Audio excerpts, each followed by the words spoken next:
जय गुरु महाराज। नमस्कार साहेब बंदगी सर्व जिज्ञासु प्रेमी मित्रों ने घणा समय थी मने साधको फेसबुक में यूट्यूब में मारा वीडियो में प्रश्न करता हो कि बापू 7-0 7 त्रिवेणी आ शू है। तो अवारनवार हूँ फेसबुक में 7-0 बाबत में चर्चा करतो। मारा आर्टिकल मारा लेख में घणा प्रवचनों में मैं 7-0 की बात करी होय छे, पण प्रवचन कदाचित लांबू होय तो ख्याल न आवतो होय अथवा मैं संक्षिप्त में टूंक में मैं वर्णन कर्युं होय।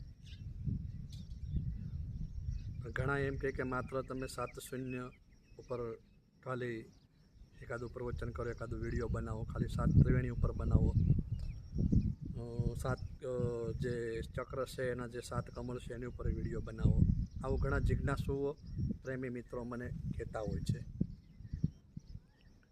तो 7-0 जे छे पहेला आपणे ए जाणशुं 7-0 केम छे अने एनुं नाम शुं छे अने ए क्यां एनुं स्थान छे अने ए शुं भूमिका भजवे। 7-0 जे छे ए आपणा पिंडनी अंदर भीतर छे। प्रथम तो ये 7-0 छे ए कोई 7 चक्र नथी जे महापुरुषो संतो जेम आपणे योगी पुरुषो जेम चक्रनुं वर्णन करे छे एम ए कोई चक्र नथी।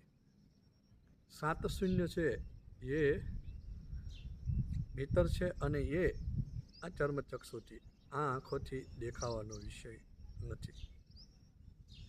7-0 जे छे ये 7-0 भीतर छे अने ये अहींया आज्ञाचक्र पछी एनी अनुभूति थाय। आज्ञाचक्र पछीनो ये विषय छे। 7-0 में प्रथम शून्यनी जे वात जे छे ए प्रथम शून्यने श्वासा-शून्य कहेवाय। श्वासा-शून्य एटला माटे कहेवाय के आज्ञाचक्र पछी त्रिकुटी भेदन कर्या पछी त्यां श्वास अने उश्वास बंने जता नथी, पण सूक्ष्मणानो दौर जे हाले छे, सूक्ष्मणा नाड़ीना प्रवाहना माध्यमथी जे श्वासा जे जाय छे अने त्रिकुटी पछीनी जे प्रथम जे वात जे हाले छे, प्रथम जे शून्य आवे छे एने श्वासा-शून्य कहेवाय। तो ए जे श्वासा-शून्य छे ए प्रथम छे। आज्ञाचक्रथी लई अने ब्रह्मरंध्र चक्र सुधी, सहस्त्रसार चक्र सुधी जे कोई आपणे शून्यनी जे कोई आपणे चर्चा करीशुं ए एनी आगळ आपणे एनी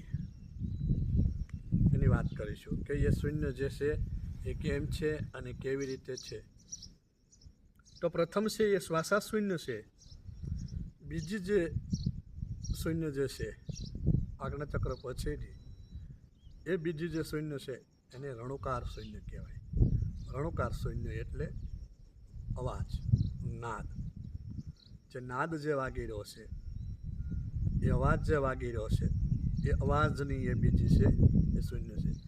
त्रीजी जे शून्य छे ए रणुकार पछी ए छे ए सोहंकार शून्य, कोई एने सहुकार शून्य पण कहेवाय छे, ने सोहंकार शून्य कहेवाय, सहुकार शून्य कहेवाय। चौथी जे शून्य छे ए छे जणुकार शून्य, जे रणुकार, रणुकार पछी सोहंकार, सोहंकार पछी सहुकार, सहुकार पछी जणुकार, जणुकार शून्य। पछी पांचमी जे शून्य छे, चौथी जे शून्य छे एने कहेवाय अभय शून्य। ए जे छे ए अभय शून्य छे अने पांचमी जे शून्य छे ए अनहद शून्य छे अने छठी जे शून्य छे एने अहंकार शून्य कहेवाय अने सातमी जे शून्य छे एने महा शून्य कहेवाय। 7 शून्य अपनी अंदर भीतर छे आज्ञाचक्रथी लई अने सहस्त्रसार शून्य। पण महापुरुषो संतोए आ शून्यना जे गुणगान गाया एमां ए शून्यनुं वर्णन पण कर्युं छे कि ए शून्य केवी छे, केम छे अने केम केम छे। 7 शून्यना वળી पाछा एणे कलर पण कीधा छे। अहीं भाणसाबे केलीमां कहे कि 7 शून्यनी उपर एक शून्य छे, लीला शून्य निर्वाण, सफेद शून्यनी उपरे एनी हंस करे पहचान।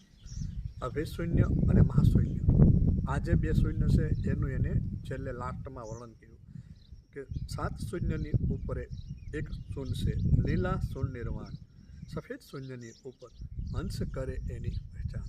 એમ જે લીલી શૂન્ય છે અને સફેદ શૂન્ય છે એ આમાં જે અનુભવના સ્ટેજની વાત કરે, મૂળ મુકામની વાત કરે. લીલી શૂન્ય છે એ મુક્તિપદ, આવન જાવનના ફેરા જે છે, મુક્તિપદ છે જે સમાધિ અવસ્થાની જે વાત છે એ અવસ્થાની વાત કરે. જ્યારે આપણે ભીતરની લીલી શૂન્ય અને પીળી શૂન્યની અનુભૂતિ થાય ત્યારે પીળી શૂન્યમાં તમને પારખનું તમને અનુભવ થાય, પારખું તમે બની શકો, પારખ પદનું તમને ભાન થાય.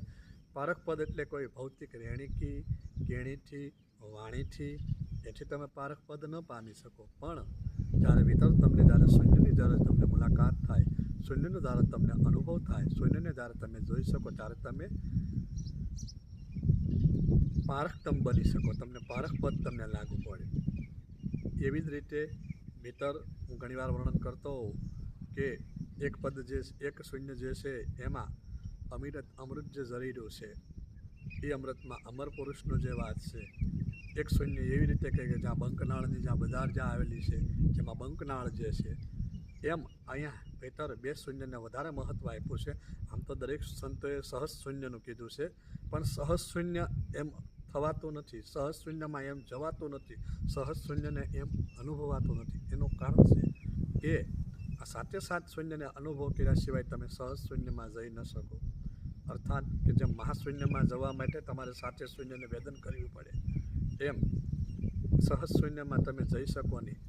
કે તો સંતોએ વાણીમાં કીધું, વાણીની ચોપાઈ લઈને આપણે કહી દઈએ કે સહજ શૂન્યની માય પરમહંસ કા વાસા, નિરાધાન નિર્વાણ કબુ હોય ન નાસા. પણ એ માત્ર વાણીનું મહાપુરુષો સંતોનું અનુભવની વાત છે, ખીમ સાહેબના અનુભવની વાત છે. એ અનુભવની વાત આપણે વાણીથી ન કરી શકીએ. સહજ શૂન્યમાં જવા માટે આપણી અંદર જે ભીતર જે અનુભવ જે છે એ અનુભવ કર્યા બાદ 7 શૂન્યનો અનુભવ કર્યા બાદ આપણે સહજ શૂન્યમાં જઈ શકીએ. તો એક જે છે એ અહંકાર શૂન્ય, બીજી જે છે એ મહાશૂન્ય. આ મહાશૂન્યમાં આપણે કેમ રીતે જઈએ, જેમ મેં વાત કરી કે લીલા શૂન્ય નિર્વાણ, લીલું શૂન્ય જે છે સફેદ શૂન્યની ઉપર અંશ કરે એની પહેચાન. સફેદ શૂન્ય જે છે એ મહાશૂન્ય છે અને લીલી શૂન્ય જે છે એ મુક્તિપદ, જ્યાં આપણે આવન જાવનના જે ફેરા છે એનું આપણે જાણી શકીએ. અને સફેદ શૂન્ય છે જેમાં આપણે નિર્વાણ શું છે, મોક્ષ શું છે, કૈવલ્ય પદ શું છે એને આપણે અનુભવી શકીએ.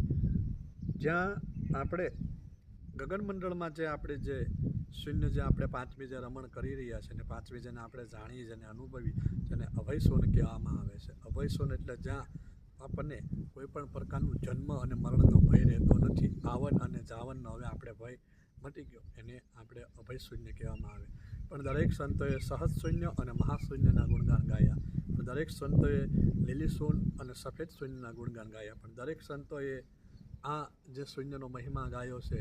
એક સુખરામ બાપા એ તો બહુ સરસ વાત કરી. સુખરામ બાપાએ તો 16 શૂન્યની વાત કરી છે, પણ 16 શૂન્યની ચર્ચા આપણે ક્યારેક આગળ કરશું. પણ અહીંયા જે વાત છે એ 7 શૂન્યને લઈને પ્રશ્ન છે.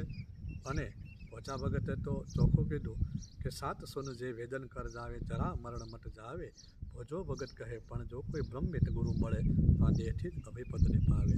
એમ 7 શૂન્ય જે છે એ આની અંદર ભીતર સુરતાના માધ્યમથી, પ્રાણના માધ્યમથી અને કોઈ એવા માલમી સદગુરુ માર્ગદર્શક મળી જાય તો એ આજ્ઞાચક્ર બાદ 7 શૂન્ય જે વેદન છે એ વેદન કરીને સુરતા એના મૂળ મુકામે જાય અને જન્મ મરણ કેમ છે, કૈવલ્ય પદ કેમ છે એને જાણે તો એ એને અનુભવી શકે એમ છે.